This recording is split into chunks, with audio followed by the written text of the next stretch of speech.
клубом. Понятно. Понятно. Вот вы бы нам точку вперед дали. Я работаю за клуб.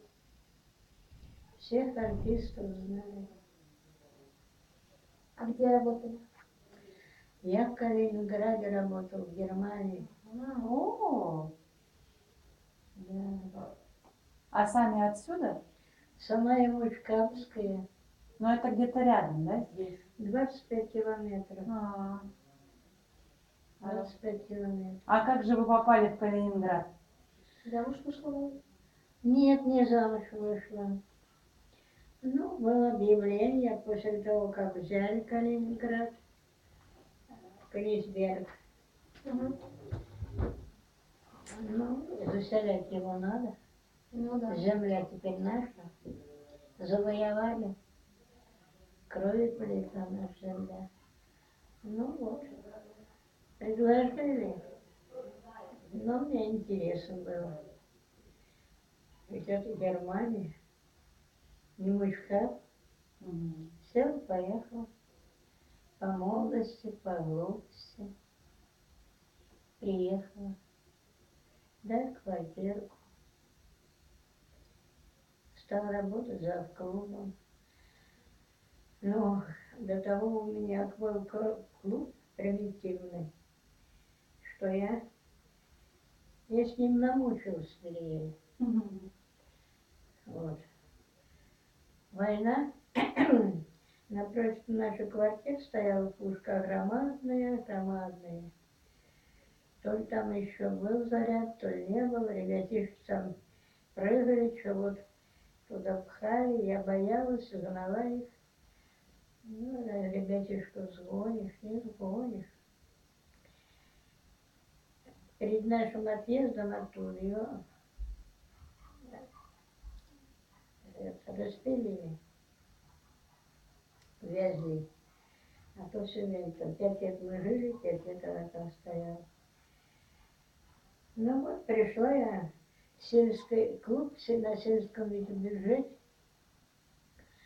школа на сельском бюджете, библиотека на сельском бюджете. И хожу я к Николаю Ивановичу. Николай Иванович, замок давай. Вот такие громаднейшие ворота, все раскрыто. Окон нету, все повыбито. И везде лежат стекла у дома. Хожу, собираю вот ведерко. Да куда-нибудь стаскиваю. А он поглядел на меня, покачал головой, а я молодая, глупенькая. А он, дочка, дочка, за клубом ничего, хорошо, веселого. Когда действительно зав клуб, то есть это клуб, а вот залом в нем быть плохо. У меня на бюджете хоть тебе копеечка была с дыркой. А как же мне быть-то? Вот как хочешь, так и живи. Я ему говорю, ну мне хоть дай на керосин. Свет нет, ничего нет. Дай на керосин. А он говорю, убей меня, у меня нет. Столбы везде валяются. Ну ничего, делать я не знаю. А народу понаехалось, колхозов этих понастроили, как грибы после войны. И все недалеко, и все на нас центральное. И библиотека, и буфеты, магазины, школа, и больница, и стационар. В общем, все у нас. Школа, 200-летка, все у нас. И все к нам. Я чего же? Приехали военные, а военных там полнохонько. Одни военные. Колхозников не видать, они все работают. А одни военные. Пруд прям серед улиц пруд. к этому пруду. И я к ним. Иду, и думаю, вот сейчас он домой будет смеяться. Правда. Подхожу, они говорят, ой, глянь, фея. Думаю, фея так фея. Меня бы дальше чего-нибудь бы. Мне чего хуже говорить, только подай, пожалуйста, милостыньку. Ну вот, ты откуда такая, да ты чья, да я говорю, я папин, да мамина. Вот отшучиваюсь. А как ты сюда попала, ты с кем? Я говорю, со всеми советскими людьми.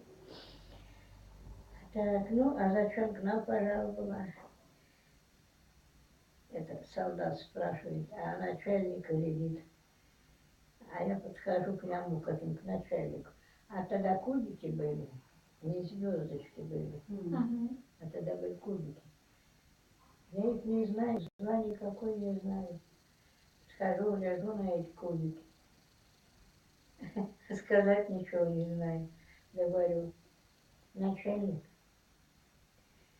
мне керосин нужен. Он керосин, говорю, «А зачем? А клуб прям напротив. Я говорю, вон клуб. А клуб такой, вот ламп нету. Отстрелянные гильзы, война как шла, вот идешь, только и знаешь, отбрасываешь, только знаешь. Вот такие отстрельные гильзы. Вот возьмешь эти гильзы, вот так ее, вот тут ничего, а вот тут сожмешь, а шинель там от солдат тоже валяется. Здрасте. Здрасте. Баба, перловочку.